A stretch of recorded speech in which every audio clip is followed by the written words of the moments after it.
Hello and welcome to Journal. I'm Steve Kendall. It's an effort to make more visible the artistry, activism, and presence of contemporary Native American artists. It's called In the Round, and we'll be talking about it in detail in just a moment. Joining us are Heidi Nees and Jenn from Bowling Green State University to talk about the speaker series In the Round. I want to welcome you both to Journal. Jenn, let's start at the very beginning. In the Round, from the concept stage, from the first time the name came up or the idea. Talk about how this came about, and then we can expand on that. Yeah, and first, thank you so much for having us Sure. here. In the round, Heidi and I were part of the Land Acknowledgement Statement Committee. Heidi, in fact, chaired that committee, and I was serving as a member. And so we got to, the conclusion of developing the statement. And this statement was really about creating a, cohesive one for the whole entire institution to use. There were faculty using different types, and so how could we, check the research, make sure it's solid across the whole institution as we present that. So once then the statement went through student government and faculty senate and all the powers that be, then it became, well, those are really great words and important words that need to be said and acknowledged, but then now how do we put those words into action really became for us the next thing. And so there was a grant, an interdisciplinary grant through Gland's Family Research for Innovation in Collaborative Faculty. And so I reached out to Heidi through this process and said, what do you think about us connecting together and creating a speaker series that recognizes what is known as the Arts Roundtable at BGSU. So it's the different sectors, the arts, creative writing, music, theater, film, and design. And so how do we maybe represent all of those areas through that? And so we wrote a proposal, and our idea was to have a speaker that reflected each of those different disciplines.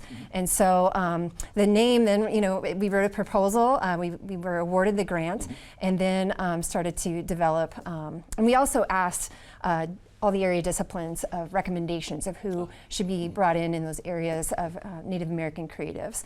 And so from that list, we developed that group, very long list. We still have many to invite. And then the name came from, the Arts Roundtable, but also it's a language that really unites our two disciplines, her being in theater and mine being in the arts. When you're in the round, a theater that's seen from all sides, or a piece of sculpture that's seen from all sides. 360. Yeah, and then one of the facilities that we primarily use or try to use when available is the Donnell Theater, which is also, a round. Theater. So that really became the impetus for, we have this opportunity in the vehicle, and then it just really grew. Our list was amazing. And we started to work across the campus and community partners like the public library to help bring in these speakers. And so what started pretty, a few speakers just became this really great series. And then of course at the end of completing that, we were like, well, we can't just do this for 1 year. That would be like checking a box. And so now it's really become something we're very, very committed to long term. Well, and you mentioned the land acknowledgement, and that's the recognition by the university that, of course, this was Native American indigenous peoples' land before it was settled or whatever by people coming into the country. Heidi, from your perspective, obviously, as you said, this is collaboration. We've got somebody's School of Art, and we've got theater and film. So talk about your role in this and how you envisioned this coming together and how it has come together. Yeah, I think that one of the things that we talked about with land acknowledgement and developing the statement is the idea of presence. And so land acknowledgement statements do recognize history, but they also recognize for the tribal nations for whom this is still homeland, still there, right? Yeah, this is still very much homeland for many tribal nations. And so thinking about the idea of presence. And here in Ohio, we have no federally or state recognized tribes. However, interestingly, in Ohio, we have the highest rate of high school quote unquote Indian mascots.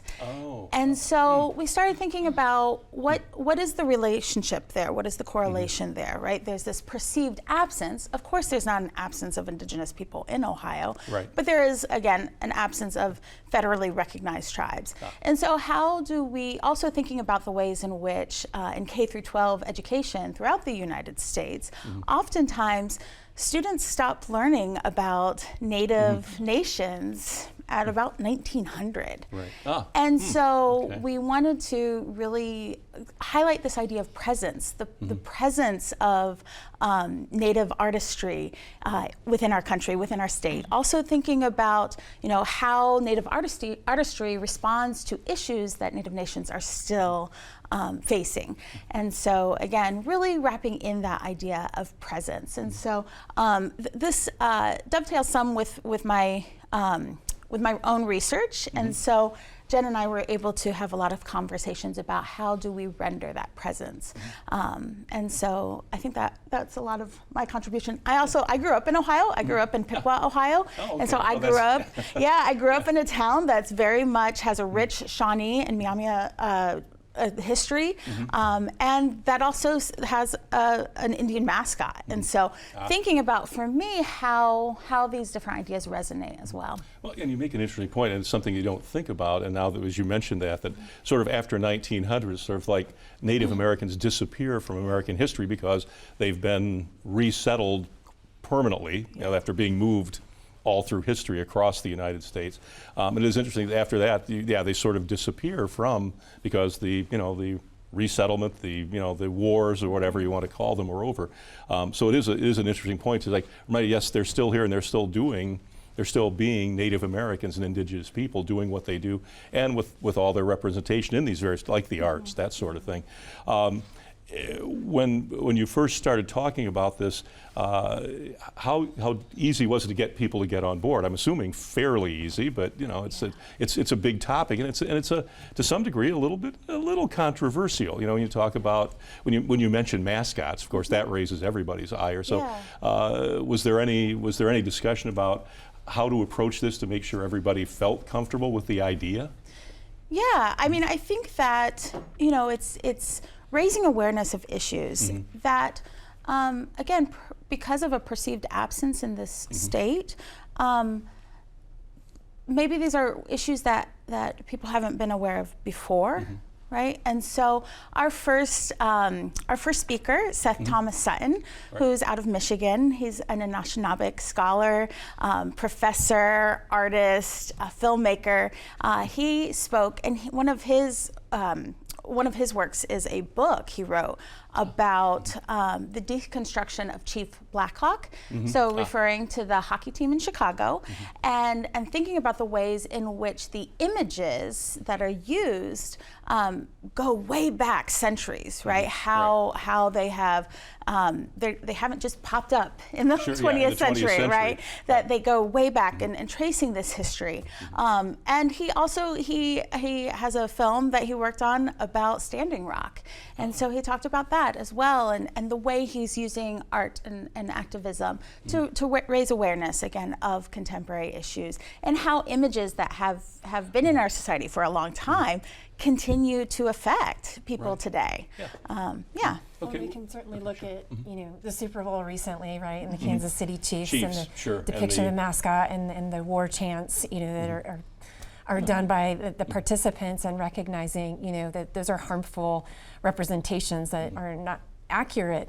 Some perceive that this is an honoring rather than sort of making a mockery or trivializing what it means to be a Native individual. Well, we come back, let's talk more about that, because it is interesting that literally yesterday, when we're recording this, obviously the day after the Super Bowl, and yes, you had the Kansas City Chiefs there, and of course, as you mentioned too, all over Ohio are Indian references, and yet that's the level of acknowledgement, kind of. So back in just a moment with Jenn Stucker and Heidi Nees here on The Journal.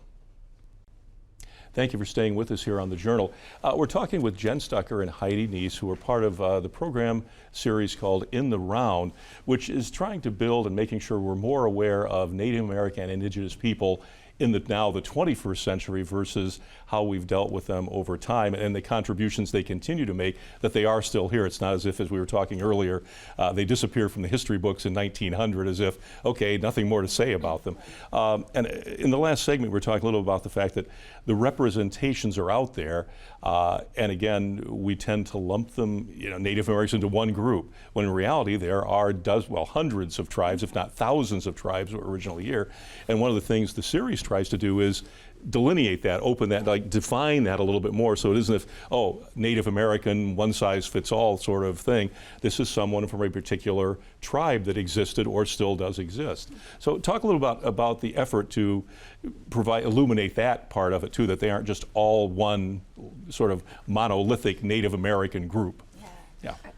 There are currently 574 federally recognized tribes. So we're talking about 574 separate sovereign nations, each with their own systems of governances, each with their own cultures, et cetera. So I'm thinking, for instance, of Sadie Redwing, who was here, and she's Lakota, and she talked about in her graphic design work, oftentimes she integrates into the design motifs or images that are specific to her Lakota culture and heritage.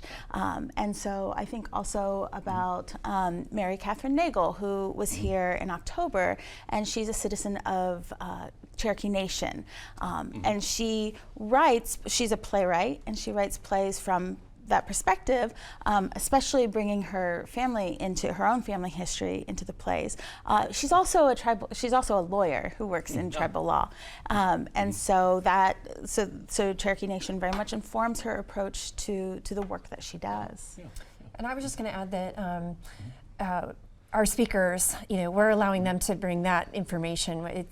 As white women, it wouldn't be responsible for us to speak about what represents Lakota or Cherokee or Laguna Pueblo. So our speakers, we're creating that space, right, to allow them to share with us and present with us, their backgrounds, and so that information is accurate and reflective, and also speaks from the heart and the place of which they've created their own identity in that space. Yeah, because you think about it, they have, as you said, history stops. We quit talking about Native Americans at that point. So all of that's happened in the last now close to 125 years.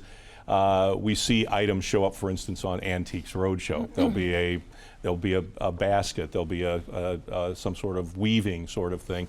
And that's about as much as we get even there, which is a good thing, but it doesn't really come close to telling the whole story, although there'll be little bits of information about the historical background and that sort of thing. But as you said, no one's able to do it like the people that are immersed in that grew up through that have the history and the background. So we're even working in that way. So our last speaker was Pat Pruitt, who Heidi's wearing earrings that he made, but he works from a very technological perspective, using very advanced tools. He spoke quite a bit about AI in work and in the future of creation. And so many have a perspective that, an indigenous jewelry maker is going to do beadwork. Yeah, and that's still doing it the way they did. Right, and that is, not, there are, motifs from his history that are in that work, but they're very technologically driven pieces. Yeah. So. Well, that's a good point, because again, we sort of think, there's still, the movie version of them, someone sitting there doing whatever by hand, and the reality is 21st century people just like everybody else, and yet we don't think of it that way, as the way we should. So when you looked at who to bring in, and the artists and the different people, was there an effort to try and provide a cross section of people, or did they just sort of naturally fall into place? Here's someone who would be really good at this. Did you try to, or was it just these are the best people? Was there like, make sure we represent every single piece of this, or how did that come about? There are so many best people. I figured that was the case. Yeah. Okay, all right. Yeah, I mean, we wanted a variety of specifically tribal identities and cultures represented, but also just thinking about the type of work that people do. Also, the availability of speakers. Right. We very much wanted to invite a children's book author and illustrator. Right. And so last year we hosted the author and illustrator of We Are Water Protectors, and Carol Lindstrom and Michaela Goad, and we wanted to do that in part so we could partner with the Wood County District Public Library. And so, because it was very important for us to be able to reach out to the community as well, and to make sure that we were covering interests that would reach a a wide cross section of ages as well. So we're getting kids involved, because what better way to start teaching people than teaching kids? It really is. Yeah, sure. It's dealing with a contemporary issue as well as the Dakota Access Pipeline. So bringing that, other piece of information, to young children about why this is such a challenge. So it's not necessarily steeped in just a family narrative, but also how it really relates to our space and time. Yeah. Well, and it's a good point too, because again, you can this way, especially with children, through illustrations, through these children's books, tell them a story that they can relate to, they can understand, and yet also then brings them into the fact that this is a population, these are people that exist today, and here's some of the history, but here's who they are today as well. Which is really important. When we come back, we can talk about, obviously, a little more about this, but then you obviously have another big event coming up in about a month from now or a few weeks from now. We can talk about that as well. Back in just a moment with Jenn Stucker and Heidi Nees of In the Round from Bowling Green State University here on The Journal. Thank you for staying with us here on The Journal. Our guests are Jenn Stucker and Heidi Nees from the In the Round program at Bowling Green, which is bringing Native American and Indigenous artists to campus and participating in many other activities as well, to sort of remind people that Indian history and Native American history didn't stop in 1900, that these people are still around, they're still just doing what we all do as well, and representing their art in ways that are 21st century versions versus how we see them, let's say, when things show up on Antiques Roadshow. So Jenn, talk a little bit more about, obviously you have guest speakers coming in not just this spring, but also in the fall, but they're doing more than just doing one presentation, one speaker event. Yeah, they're definitely multifaceted. So we've been able to connect with the ICS, Institute for the Study of Culture and Society, to do podcasts through their Big Ideas. So our speakers have participated in that. We've also worked with the libraries to develop LibGuides, so there's extra access there. Our speakers have come to classroom visits, and so they've done mini talks with our students.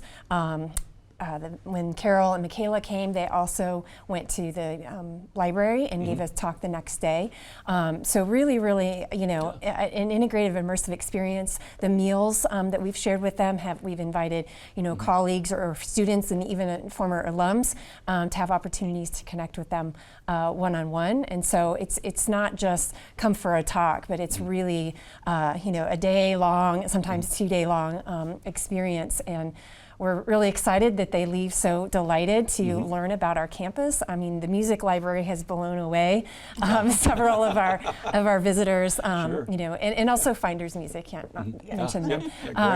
But yeah, so it's been a really great experience. And then also, I have to say, as a graphic designer, I've been able to produce the graphic design materials for this project as well, and so that also gives me a different way to experience. And so on the first set of posters, and there's elements in this poster that include printmaking pieces that are from my former student that is, her ancestry is Cherokee and Creek Muskogee, and so some of her printmaking pieces have been incorporated, and so I've been able to work with her in that as well. So making sure that we're having as many touch points as possible in this experience. Yeah, well, and it sounds like too, when these folks are here, these people are here, they get to sort of know them other than just by what they're representing with their art. They actually get to know them and hear things that might necessarily show up in their presentations. Obviously, you've had speakers on campus for the past recent past. You have two people coming on the 24th of March, which is a big event, and then obviously in the fall a follow-up. So talk a little bit about what's going to happen on the 24th when Kevin Noble, is it Maillard, and Juana Martinez-Neal are here. Yeah. So we are calling March 24th Friday. Because it is a Friday, but also we're celebrating their book, Fry Bread, a Native American, FRY, Fry Bread, a Native American family story. And so we are so lucky and excited that they will be joining us here in Bowling Green on March 24th, Friday, and then Saturday, March 25th. And so we've partnered with the Mazza Museum out of the University of Findlay, and as well as the Wood County District Public Library. And so so they will be touring the Mazza Museum with some students, BGSU students on Friday. They'll also be recording an ICS Big Ideas podcast episode. And then giving a campus talk at 5:30 in Olds Camp 101. Again, that's Friday, March 24th. That talk is free and open to everyone. So everyone, you don't have to be affiliated with the university to attend. And then the next day, they'll be speaking at 10 a.m. at the Wood County District Public Library. There will be a registration on the Wood County District Public Library's website for that event because space is a little bit more limited, but that is also free and open to the public, and each family that attends will be getting a copy of Fry Bread, courtesy of WBGU. So we're shameless so excited. self-plug. Yes. That's all right. No, we're glad, we're happy to be a part of it, obviously. So it's interesting because when the Fry Bread book tells a real story. I mean, it tells on the surface, it talks about this, but it's a family story. It's a family historical story, and tells it very, very well, very well. So it's beautiful, and I will say the back matter of the book has a recipe for fry bread, and it also gives some of that history, which is a great resource for parents and teachers to also be able to help contextualize for children the story. Yeah, the meaning of fry bread. Yeah. And then I guess our second part of our announcement. Well, give us a little hint of the meaning of fry bread. Not to give away the whole plot of the book, but the whole story. But can we briefly, To quote my 5-year-old's favorite line of the book. Fry bread is everything. Oh, okay. So, well, that pretty much says it then. Yeah. It's a beautiful story about family and connection, and something that has become part of cultural practice, and so yeah. And now, go ahead. I'm sorry. No, I was just going to say that we're thankful to WBGU to help us make possible additional books available that we're going to be providing to K-3 children in Bowling Green City schools. And so that's a big part of the story that Heidi was mentioning earlier about how do we, educate young children about, Native American stories and Indigenous people, of this region and beyond. And so we see this book as a great, for many people, a first step in seeing Native Indigenous stories being told. And I think that, as we talked about earlier, you mentioned that, especially for children, learning about it in that context is extremely important. You mentioned too, obviously, this isn't just a one-year thing. You have the event on the 24th, and we'll remind people of that before we leave today. But obviously, you've got things coming up in the fall as well to follow through with this. So talk briefly about that as well. Yeah, so our fall speaker is Ryan Redcorn. So he has many hats. So he's a photographer, a WGA screenwriter. He's also a graphic designer. So he's really crossing a lot of platforms for us. He also happens to be a current writer on the TV hit show Reservation Dogs. And so I think that'll be a big interest to a lot of young students in campus. Individuals that have been watching the show, right, that there's an opportunity. And we will also have a film screening of a short film that he's done as well with that talk. So, and he'll also be, classroom visits, all of that through the whole experience, lib guides and an interview. So we're really excited to have him. And then, we have an ever-growing list. Last year was 6 talks. We're really proud to bring in, technically 7 speakers over 6 talks. And it was a lot to manage, so we did have to dial that back a little bit. So we're working hard to make sure there's always something in the fall and the spring, that we're bringing those stories. So our list is big, and that's great, a great challenge to have. And so we're already thinking about next 2024 and beyond. Well, because there's obviously lots of stories to tell, and lots of people out there who can bring the things that you've talked about to the campus and to the area as well. But we want to remind people, anything else that we haven't touched on that you want to talk about briefly? We know that the event on the 24th, want to make sure people are with the 24th and 25th actually as well. And just the whole idea of this, to remind people that when they see an Indian, a Native American name, that it's more than just a representation for a sports team or the title of something. There's a lot of history behind that remains to be told, and it continues. It didn't just stop at that point. As you mentioned the Chicago Blackhawks, it's not as if Chief Blackhawk showed up when they made the National Hockey League team, and yet that's most people's frame of reference on who he was. So yeah, so it's a really good thing. You know, the university's acknowledgement of the land here that was Indigenous people's land, Native American land as well. So it's a really good thing. So I appreciate you both taking all the time to do this and come on and talk about it. And we'll have you back sometime, you know, in the fall to talk about before the fall event to make sure people are aware of that as well. That'd be great. Thank you. Thank you so much. So thank you, Jenn Stucker, Heidi Nees, for being here. You can check us out at WBGU.org. You can watch us every Thursday night at 8 p.m. on WBGU-PBS. We will see you again next time. Good night and good luck.